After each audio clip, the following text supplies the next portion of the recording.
La vie dans l'esprit. Pour vivre dans l'esprit, il nous faut renaître d'en haut, dit Jésus à Nicodème, ce pharisien qui vient le voir de nuit en cachette. Pour naître de l'esprit, il convient d'être pleinement à l'écoute du Saint-Esprit, cet hôte intérieur qui souffle comme il veut, qui va où il veut. Nous entendons sa voix, mais nous ne savons pas d'où il vient et où il va. Ce n'est pas à nous de lui dire où il doit souffler et où il ne doit pas souffler. Ne pas se réserver des domaines qu'on lui interdirait. Ce qui ne va pas, c'est lorsque j'organise tout seul ma vie spirituelle. Alors dans ce cas, le Seigneur ne s'imposera pas. Il me laissera à moi-même, et évidemment cela ne va pas loin.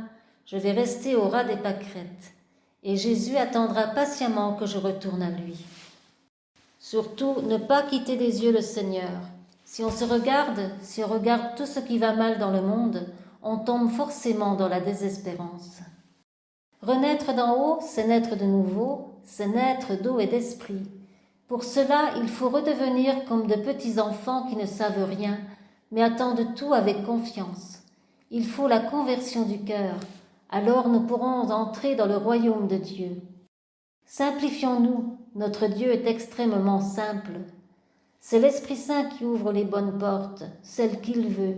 Ne pas mettre la main sur le Saint-Esprit, cela le ferait fuir. Le chrétien qui garde la parole de Dieu dans son cœur est entré dans une vie nouvelle. Il agit sous l'influx de cette parole. Il vit en accord avec la volonté de Dieu, exprimée par cette parole.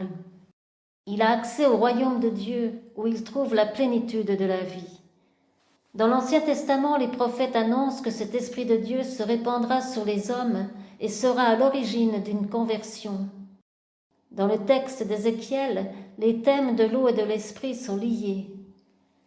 Saint Paul exhorte les Éphésiens en leur disant « Je vous dis donc, et je vous adjure dans le Seigneur, de ne plus vous conduire comme le font les païens, avec leurs vains jugements et leurs pensées enténébrées. Il vous faut abandonner votre premier genre de vie et dépouiller le vieil homme qui va se corrompant au fil des convoitises décevantes, pour vous renouveler par une transformation spirituelle de votre jugement et revêtir l'homme nouveau. Il faut se donner à Dieu tout entier par Marie. La Vierge Marie, notre Mère, nous conduit toujours à Jésus. C'est le chemin le plus sûr et le plus rapide pour aller à lui. Passez par Marie qui est pleine du Saint-Esprit. Marie est la fontaine des eaux de l'Esprit Saint. Lui demandez qu'elle nous fasse entrer dans la Trinité. Elle est la première créature à s'être abandonnée entièrement à l'Esprit Saint. À l'Annonciation, elle a dit oui sans condition, sans savoir d'avance ce que cela impliquerait, et l'Esprit l'a couverte de son ombre. Se donner tout entier, ce n'est pas réservé aux consacrés, aux religieux, religieuses, c'est pour chacun de nous.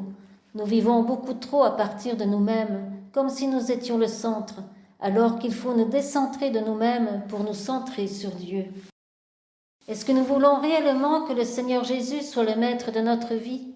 Il faut que je dise à Dieu, oui, je te choisis, je te remets ma vie, je te remets tous mes soucis, tout ce que je porte. Car c'est à chacun de nous que Jésus dit, suis-moi. Répondons donc simplement à son appel et il fera le reste. La vie dans l'esprit, c'est se laisser conduire dans la foi et la confiance. Cette vie en Dieu nous appelle à nous dépasser, à décoller de cette terre, à voir les choses comme Dieu les voit à travers son regard.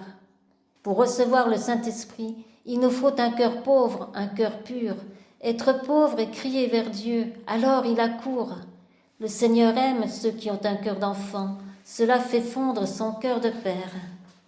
Celui qui m'aime observe et garde mes commandements, dit Jésus en Saint Jean.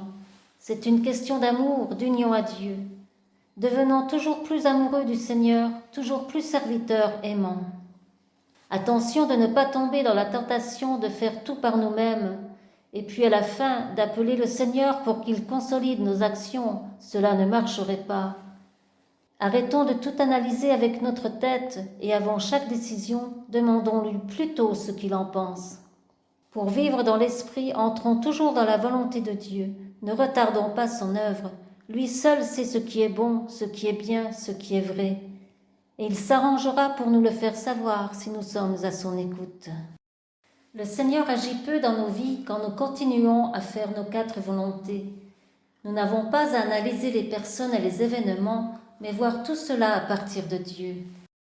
La vie dans l'esprit nous rend libres et nous libère de tout lien, soit avec le péché, soit avec les créatures.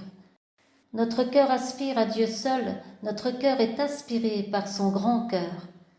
La peur de manquer nous fait travailler avec des tensions, ce n'est pas bon, c'est un manque de confiance en Dieu qui, lui, pourvoit à tous nos besoins.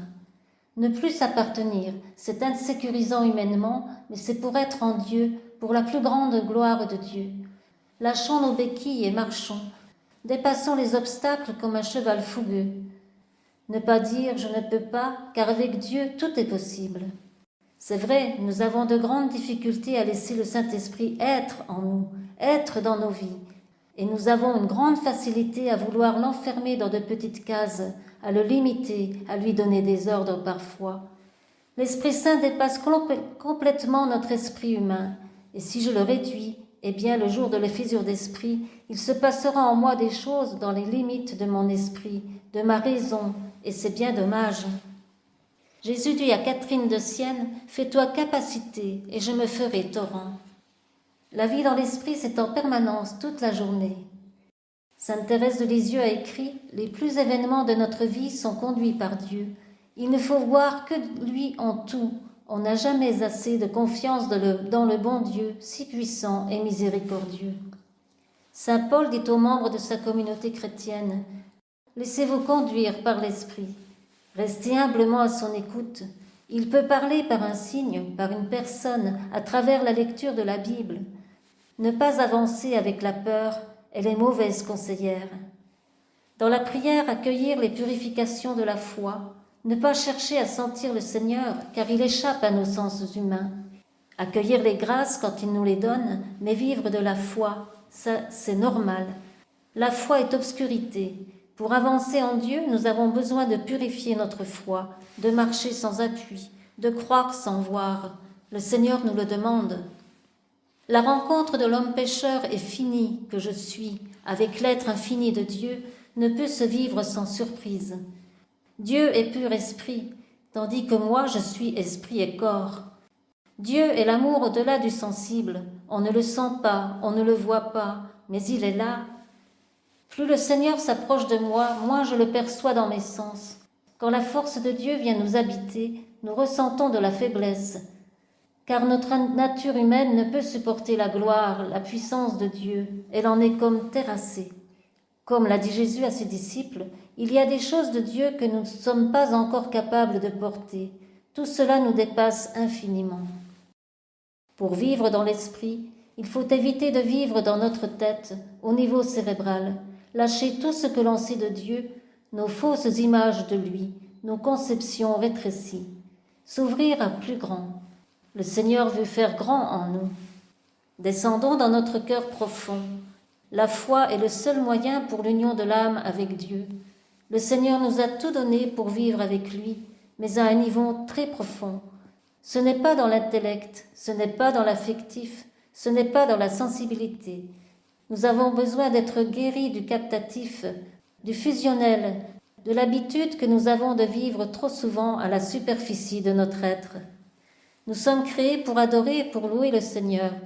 C'est cela le sommet de la prière. Car dès maintenant et pour l'éternité, avec les saints, avec les anges. D'ailleurs, pendant qu'on loue le Seigneur, la vie de Dieu passe en nous. Le temps s'arrête parfois. C'est presque le ciel sur la terre. Pendant qu'on s'occupe du Seigneur, il s'occupe de nous. Nous ne faisons plus qu'un en Christ. Ce n'est plus moi qui vis, c'est le Christ qui vit en moi, a écrit saint Paul. Il existe des obstacles à la vie dans l'esprit, par exemple, vivre dans le péché et ne pas vouloir s'en détourner, vivre dans l'égoïsme, avoir des préférences, des choix qui me détournent de Dieu, rester dans la paresse, manquer de pardon, mes peurs. Et il y a 5 clés qui ouvrent la porte davantage à l'action de l'Esprit Saint: la repentance, le pardon, l'humilité, la prière de désir, la docilité aux motions de l'Esprit Saint et l'union à la Vierge Marie, notre Mère, qui est notre exemple. Attention aussi à la garde de nos pensées.